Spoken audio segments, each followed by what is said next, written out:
Praise the lord. అందరూ బాగున్నారు కదా? ఈ సంవత్సరం చూస్తూ ఉండగానే అయిపోయినాయి కదా. ఈ సంవత్సరం చివరి దినాల్లో ఉన్నాం కదా. ఇంకొక 4 days అయిపోతే ఈ సంవత్సరం అయిపోతుంది. అయితే ఈరోజు ఏంటంటే కనుక ఆదివారం. ఈ ఆదివారము ఈ సంవత్సరానికి ఇది చివరి ఆదివారం. సంవత్సరానికి మామూలుగా ఎన్ని ఆదివారాలు వస్తాయంటే కనుక 52 ఆదివారాలు వస్తాయి కదా.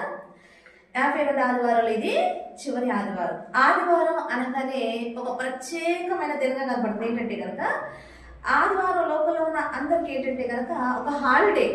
అంటే ఈ రోజున ఎవరైనా ఏదైనా షాపింగ్ చేయాలన్నా కానీ, మా సిటీలో అయితే కనుక చాలా మంది షాపింగ్ చేస్తారండి. అందుకే ఎలా ఉంటుందంటే ఎక్కువ ట్రాఫిక్ జామ్ ఉంటుంది అన్నమాట సండే వచ్చేసరికి.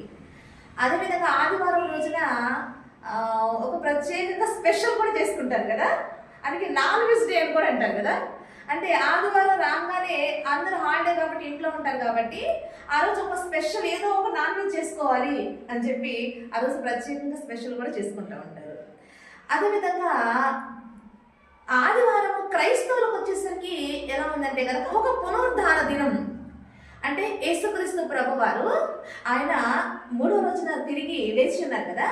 కాబట్టి ఒక పునరుద్ధాన దినముగా ఈ ఆదివారాన్ని క్రైస్తవులందరూ ఏం చేస్తారంటే కనుక ఆరాధన చేస్తూ ఆయన్ని పూజిస్తూ ఉంటారు కదా.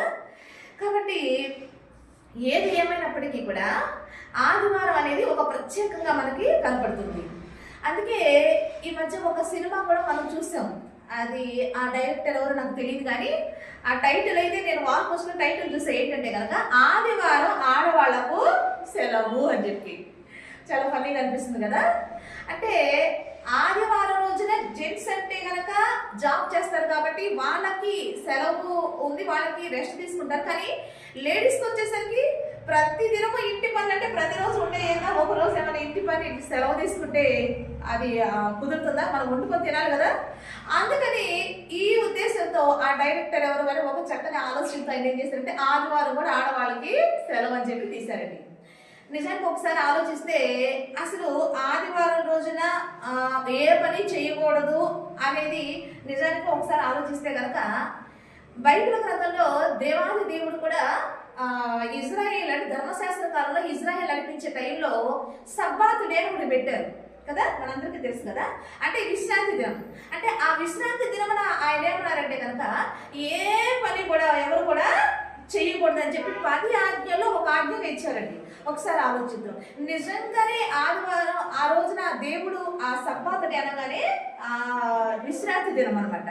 ఆ విశ్రాంతి దినమున అందరూ కూడా దేవుని మందిరంలోకి వచ్చి దేవుని ఆరాధించాలని చెప్పి ధర్మశాస్త్రం ఇచ్చినప్పుడు మోషే గారి ద్వారా దేవుడు అందులో పెట్టిన ఆజ్ఞ. అది ఇప్పటికీ కనుక మనం నిజంగా ఫాలో అయితే ఈ రోజున అందరికీ నిజంగా హాలిడే ఉంటుంది. ఈ ఆదివారం ఆడవాళ్ళకు సెలవు అన్నట్టు ఆ దేవుడిచ్చిన సబ్బాతుని ఇప్పటికీ కూడా ఉంటే అందరూ నిజంగా ఆ రోజున మంచిగా రెస్ట్ తీసుకొని దేవుడి సన్నిధిలో గడపడానికి ఉండేదండి. కానీ ఇప్పుడు మనము ఆ కాలంలో లేము. ఇప్పుడు మనం క్రొత్త నిబంధన కాలం ఉన్నాము.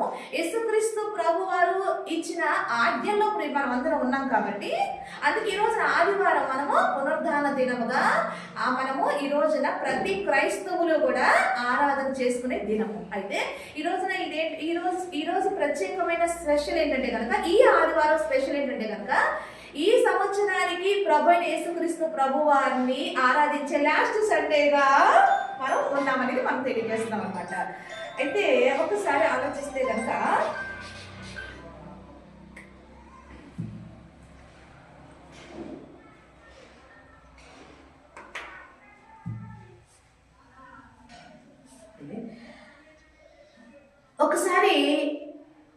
ఒక్కసారి వెనక్కి తిరిగి మనం చూస్తే ఈ సంవత్సరము చాలా ఫాస్ట్గా జరిగిపోయినట్టు అనిపించట్లా?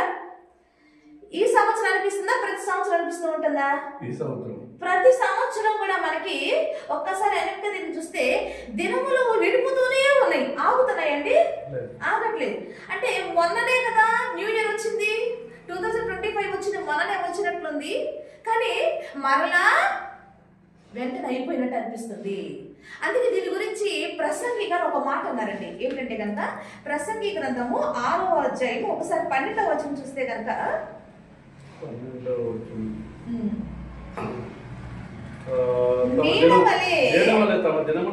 తమ దినములన్నీయు వ్యర్థముగా గడుపుకొను మనుషుల బ్రతుకునందు ఏది వారికి క్షేమకరమైనదో ఎవరికి తెలియను. చాలేనవరికి అంటే ఇక్కడ ప్రసంగి గారు ఆయన సొలొమోను గారు ఏం చెప్తున్నారంటే కనుక మనుషుల యొక్క దినాలన్నీ కూడా వ్యర్థంగా గడుపుకుంటున్నారంట, నీడ వల్లే వ్యర్థంగా గడుపుకుంటున్నారంట.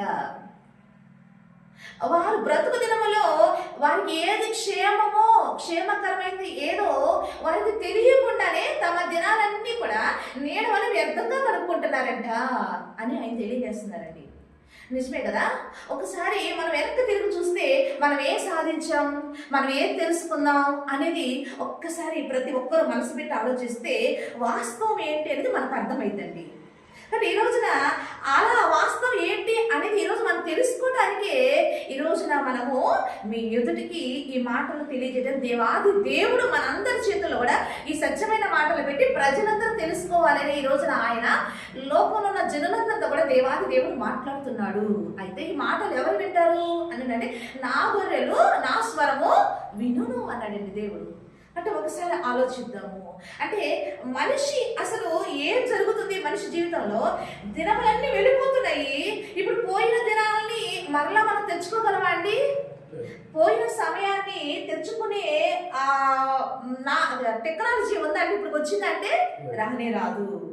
మనిషి ఎన్నో కనుగొంటాడు కానీ పోయిన సమయాన్ని తెచ్చుకోవటం అనేది ఏ టెక్నాలజీ మనిషి ఎంత డెవలప్ చేసినా అది జరగని పని, అసంభవం. ఎందుకు అంటే కనుక ఈ టైం అనేది ఎవరి చేతిలో ఉందని దేవాది దేవుడు అంటున్నాడంటే కనుక అపొస్తలుల కార్యములు 1వ అధ్యాయము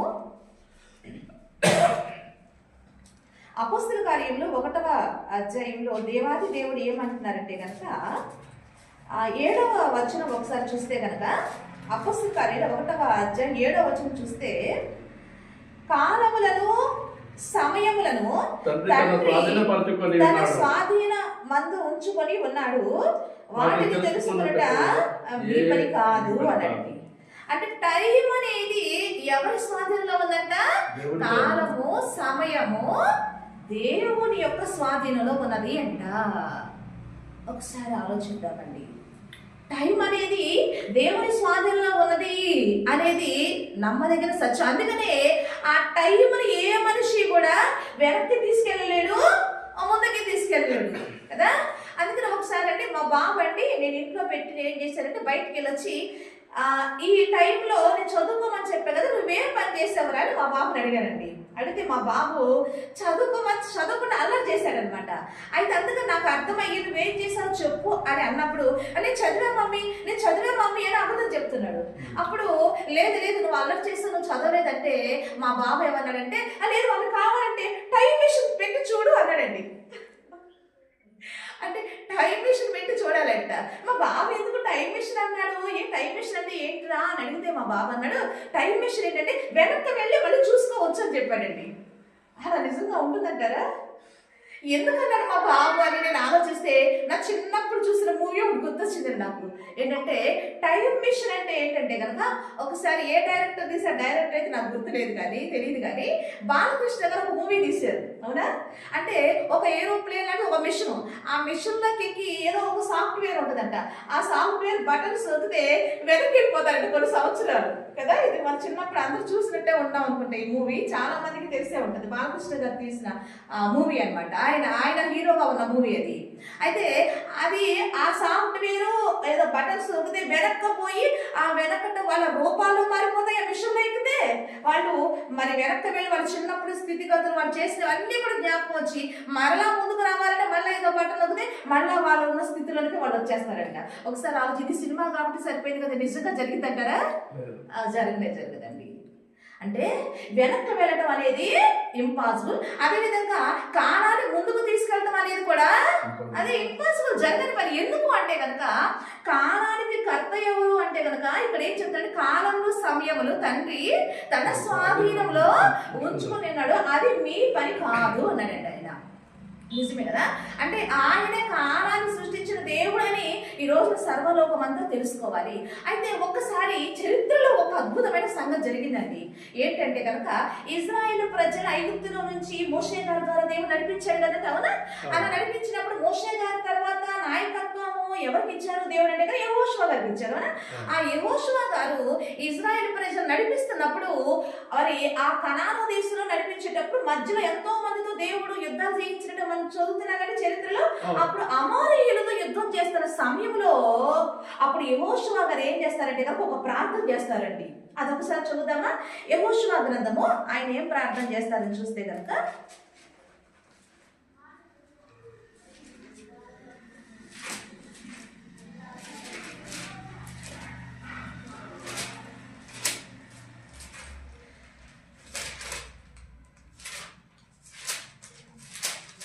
యెహోషువ గ్రంథము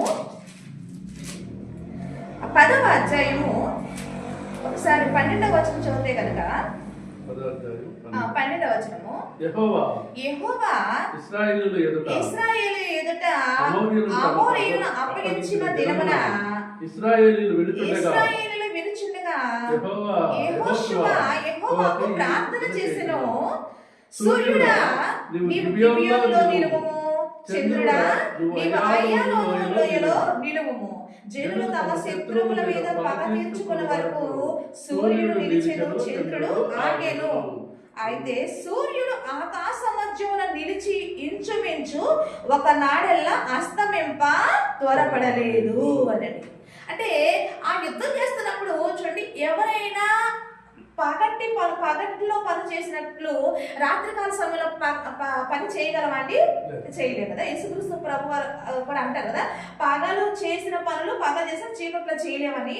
అలాగే మరి యుద్ధం చేస్తున్నప్పుడు చీకటి అయిపోతే యుద్ధం చేయడం కష్టమే కదా.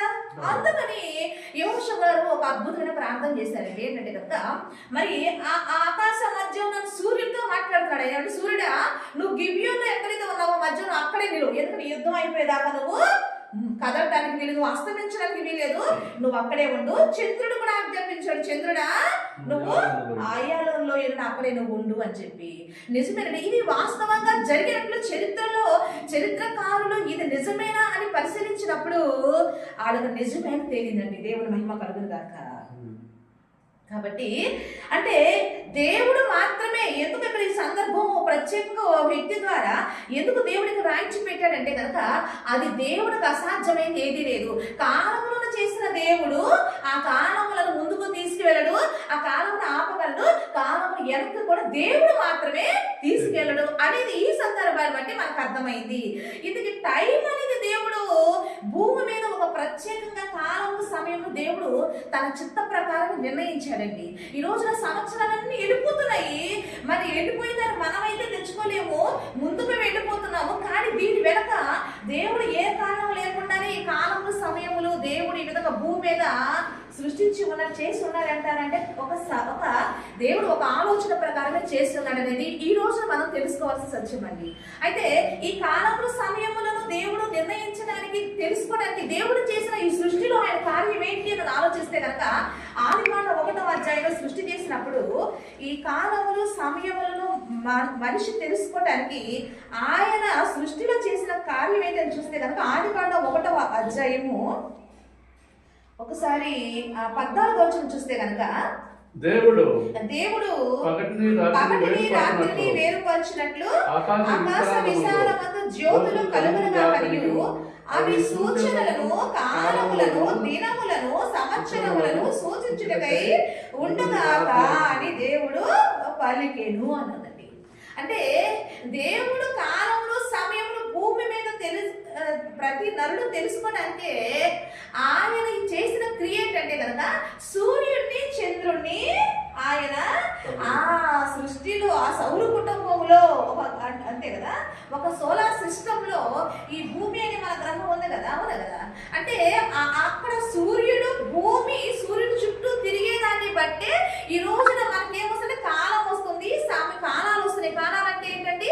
కాలాలంటే ఏంటి కనుక వేసవి కాలము, చలికాలము, వర్షాకాలము, వసంతకాలము, అంటే అంటే ఈ కాలాలన్నీ కూడా ఈ భూమి సూర్యుని చుట్టూ తిరగటాన్ని బట్టే మనకి కాలాలు అనేది వస్తున్నాయి అనేది మనందరికీ సైన్స్ చదువుకున్న మనకి తెలుసు, అది దేవుడు ఆ యొక్క క్రియేటర్ గా దేవుడు ఆయనే చేశాడనే సంగతి మనకు అర్థమవుతుంది. అదేవిధంగా సమయం అంటే ఏంటి? భూమి తన చుట్టూ తాను తిరుగుతూ సూర్యుడి చుట్టూ తిరుగుతుంది కాబట్టి భూమి తన చుట్టూ తాను తిరగడానికి పట్టే సమయం ఎంత అంటే కదా 24 గంటలు. దాన్నే మనం ఏమంటున్నామంటే సమయము అంటున్నాము. కాబట్టి దినాలు, అదేవిధంగా ఒక దినానికి ఎంత టైము దేవుడు పగలు అనగా రాత్రి అనేది పెట్టాడు. 24 గంటల టైముని ఒక దినముగా పెట్టి ఆ దినములోనే పగలు రాత్రి అనేది దేవుడు పెట్టిన నిర్ణయము. అయితే ఇప్పుడు ఇవన్నీ మనం ఎందుకు మాట్లాడుకున్నాం అంటే కనుక ఇవన్నీ కూడా దేవుడు చేయటం వెనుక దేవుడి యొక్క ఉద్దేశం లేకుండానే ఈ సృష్టిని చేసి మానవుల్ని చేశాడంటే ఒక ఉద్దేశం లేకుండా దేవుడు చేసుంటాడా? ఉద్దేశం ఉంది.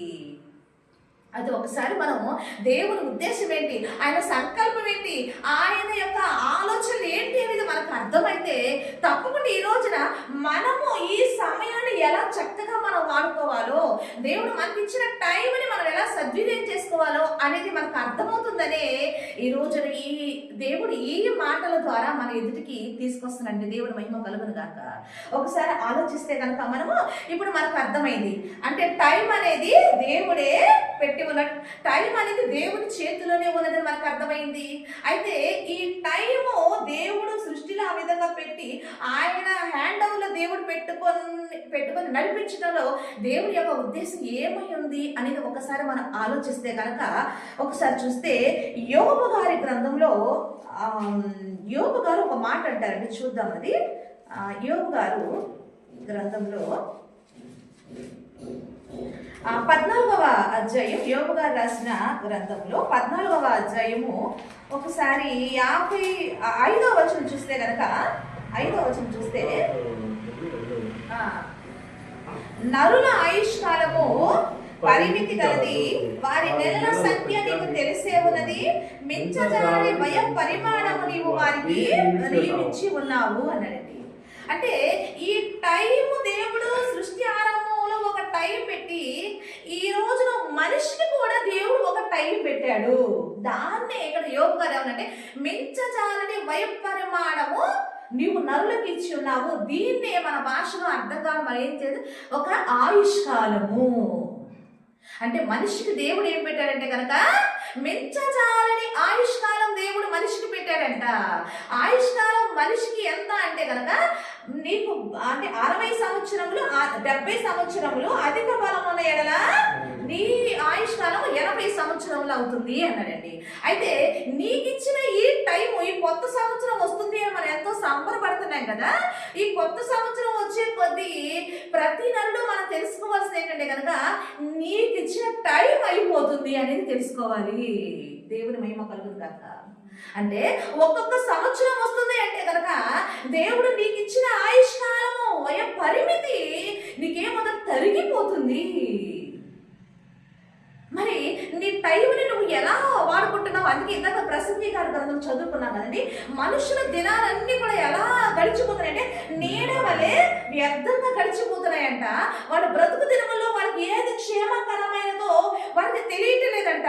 అయితే వాళ్ళకి ఈ సంగతిని ఎవరు తెలియజేస్తారు, ఎలా తెలుస్తుంది అని ప్రసంగి గారి ద్వారా దేవుడు అక్కడ రాయించి పెట్టాడండి.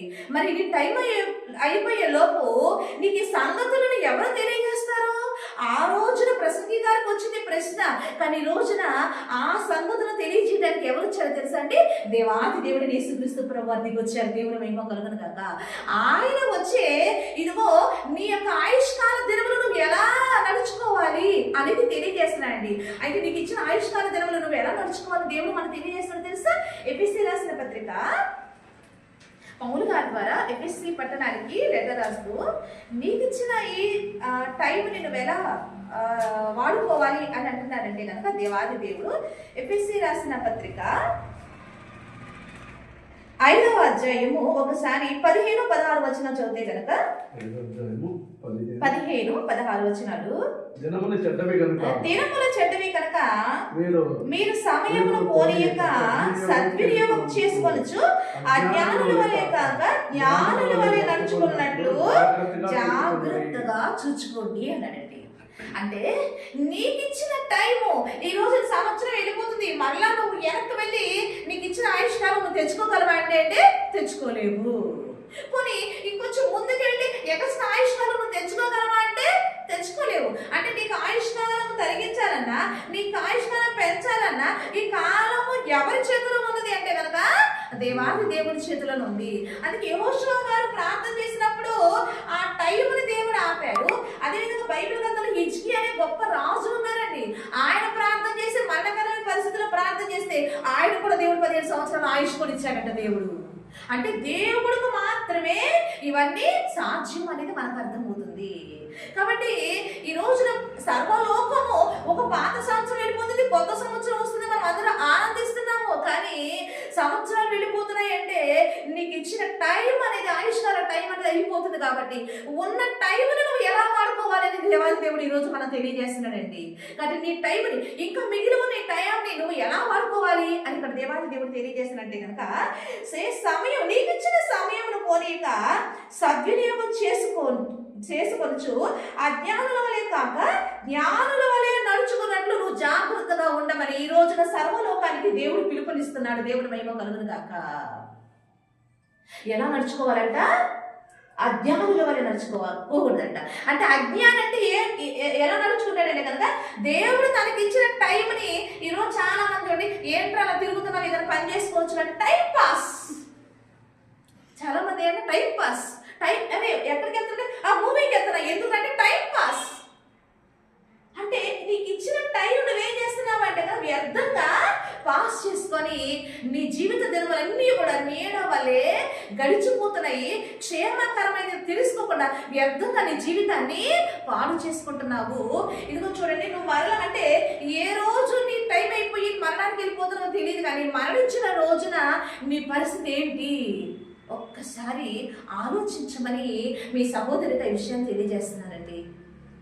అందుకే దేవుడు అజ్ఞాని ఎలా ఎలా వాడుకుంటాడంట?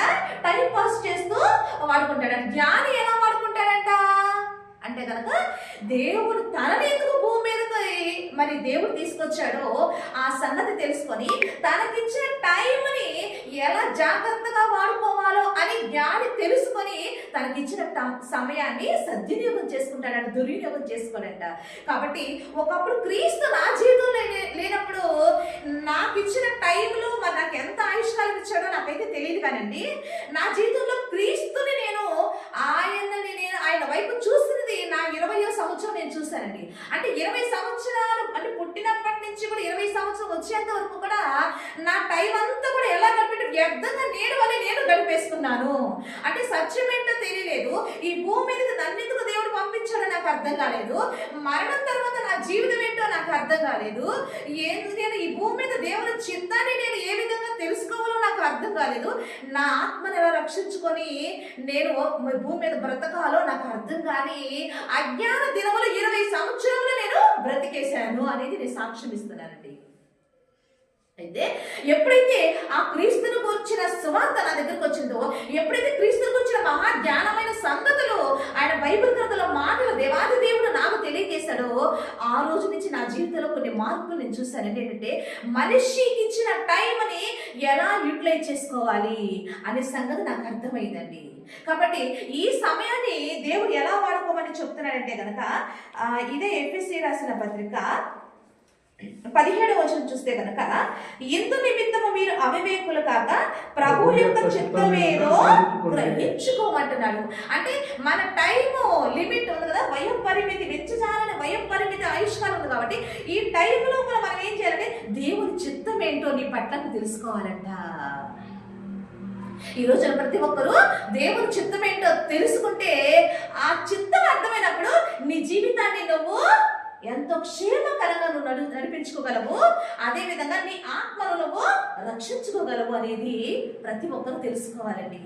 కాబట్టి అలా తెలుసుకోకుండా మూర్ఖంగా వాళ్ళు బ్రతుక్కుంటా వెళ్ళిపోతే వాడు అజ్ఞాని, వాడు అవివేకి, వాడు ఎక్కడికి భూమి మీద అంధకారంలో బ్రతికి అజ్ఞానంలో బ్రతికి వాడు చివరికి ఏమైపోతాడంటే ఆ అజ్ఞాన అంధకారమైన ఆ చీకటి లోకమైన ఆ మృతుల లోకమైన ఆ పాతాళ లోకానికి వెళ్ళిపోయే ఆత్మ నశించిపోతుంది. కాబట్టి ఈ రోజున అలా నువ్వు వెళ్ళకూడదనే ఈ రోజున ఇదిగో కొత్త సంవత్సరం వచ్చింది, మనం అందరం సంబరాలు చేసుకుంటున్నాం. చాలా మంది కొత్త సంవత్సరం సంబరాలు నిజంగా కొత్త సంవత్సరంలో గొప్ప బిజినెస్ అటుగా జరుగుతుందండి. ఏంటంటే ఒకటి బేకరీ వాళ్ళకి మంచి బిజినెస్ అండి, కేకులు కొనుక్కోవడానికి. రెండోది వీరు వాళ్ళకి మంచి బిజినెస్ అండి, అవునా కదా. ఇది రోజు మొత్తం చేసేదానికన్నా ఒక్క రోజులో సంవత్సరం మొత్తం చేసేదానికి ఒక్క రోజు సంపాదించేస్తారండి బేకరీ వాళ్ళు, ఆ బీర్ వాళ్ళు, ఆ వైన్ షాప్ వాళ్ళు. కరెక్టే కదా. కాబట్టి అంటే ఏం జరుగుతుంది, సంతోషాన్ని నువ్వు దేనిలో చూస్తున్నావు? బారులో చూస్తున్నావు, బేకరీలో చూస్తున్నావు నీ సంతోషాన్ని. కానీ నీ సంతోషాన్ని ఎక్కడ చూడాలి? క్రీస్తులో చూడు. నీ సంతోషం క్రీస్తులో ఉందండి. ఆయన మహాజ్ఞానాన్ని నువ్వు అర్థం చేసుకోవటంలోనే నీకు సంతోషం ఉంది, నీ జీవిత పరమార్థం ఉంది. కాబట్టి మనం ఆలోచిద్దామండి. ఏంటంటే ఒక సంవత్సరం వచ్చింది అని మా పాత సంవత్సరం పోయి కొత్త సంవత్సరం వస్తుంది అని నీ ఆనందాన్ని ఎలా నువ్వు ఆనందించాలంటే కనుక నీ దేవుని చిత్తం మీద నువ్వు తెలుసుకొని ఆ చిత్తం ప్రకారం నువ్వు జీవించి ఆ తర్వాత నువ్వు నీ ఆత్మను రక్షించుకోగలిగితే అదే నీ జీవితానికి ఆనందకరమైన దినం అవుతుంది. నీ జీవిత పరమార్థము నీకు అర్థమవుతుంది. నీ జీవితము ఎంతో సంతోషంగా ముగుస్తుంది అనేది నేను సాక్ష్యం ఇస్తున్నానండి. కాబట్టి ఆలోచిద్దాం. కొత్త సంవత్సర సంబరాలు అందరూ ఉన్నాం, కానీ ఈ రోజున మేము ఆ క్రీస్తుని తెలుసుకొని క్రీస్తు సంగతులు మీకు తెలియజేస్తూ మీరు కూడా ఆ క్రీస్తు యొక్క బాటలో మీరు కూడా నడిచి క్రీస్తుకు వచ్చిన సత్యం, ఆ దేవుడికి వచ్చిన చిత్తం, నీకెందుకు దేవుడు టైం ఇచ్చాడనే సంగతి నువ్వు తెలుసుకోవాలి. ఎందుకంటే దేవుడు నీకెందుకు ఈ 70-80 సంవత్సరాల టైం ఇచ్చాడంటే ఒకసారి లాస్ట్ ఒక రిఫరెన్స్ చూసి ముగిస్తానండి. అపోస్తల కార్యములు 17వ అధ్యాయం ఒకసారి చూస్తే కనుక, అపోస్తల కార్యంలో 17వ అధ్యాయము ఒకసారి 26వ వచనం చూస్తే కనుక, మరియు యావత్ భూమి మీద కాపురం ఉండటకు ఆయన ఒకరి నుండి ప్రతి జాతి మనుషులను సృష్టించి వారు ఒకవేళ దేవునిని తడవలాడి కనుగొందరేమో అని తన్ను వెతుక నిమిత్తము నిర్ణయ కాలమును వారి నివాస స్థలం యొక్క పొలిమేరలను ఏర్పరిచిన ఆయన మనలో ఎవరికి దూరముగా ఉండేవాడు కాదు. బ్రతుకుచున్నాము అంటే ఎందుకు నీకు నిర్ణయ కాలం అనగా నీ వయం మించజాల వయం పని మనం ఆయుష్కాలం ఎందుకు ఇచ్చారంటే కనుక ఆయన్ని నీ టైం అయ్యేలోపు ఆయన వెతకడానికంట. నీ టైం అయ్యేలోపు నిన్ను సృష్టించిన సృష్టికర్త ఎవరో నువ్వు తెలుసుకొని ఆయన చిత్తం మీద తెలుసుకొని ఆయన చిత్తం ప్రకారం నువ్వు జీవిస్తేనే నీ జీవితానికి పరమార్థం. దేవుని మహిమ కలుగును గాక. అంటే ఈ సంగతి మనం తెలుసుకుందామండి, ఆలోచిద్దాం. వెళ్ళిపోతుంది, కాలాన్ని తెచ్చుకోలేము. మన వయసు పెరిగిపోతుంది. పాత సంవత్సరం పోయేటప్పటికి మన వయసు ఏమైపోతుంది? పెరిగిపోతూ ఉంటుంది. చూడండి, ఇప్పుడు ఎన్నో దశలు మారుతూ వచ్చావునా, బాల్య దశ నుంచి కౌమార దశ నుంచి అవునా యవ్వన దశ వృద్ధ దశలోకి వెళ్ళిపోతున్నాం అందరం. చివరికి ఏమవుతుందండి? ఆ మరణము. కాబట్టి ఈ దశల్లో మార్పులు వచ్చేస్తున్నాయి. అర్థం చేసుకో, ఇచ్చిన ఆయన్ని, నీకు టైం ఇచ్చిన ఆయన నువ్వు తెలుసుకోవాలనే ఈరోజు మీ సహోదరికి మాట తెలియజేస్తున్నానండి. తెలుసుకుందాం. మీకు మీరు రక్షించుకోవడానికి మరి మేము కూడా మీ గురించి మేము ప్రార్థన చేస్తామండి. తప్పకుండా దేవుడు మీకు అలాంటి జ్ఞానం వివేకం ఇచ్చి దేవుని చిత్తం ఏదో మీరు కూడా తెలుసుకొని మీరు కూడా రక్షించబడాలని కోరుకుంటూ ఈ మాటలు మీకు తెలియజేస్తున్నాను. దేవుని మహిమ కలుగును గాక. ఆమేన్, ఆమేన్, ఆమేన్.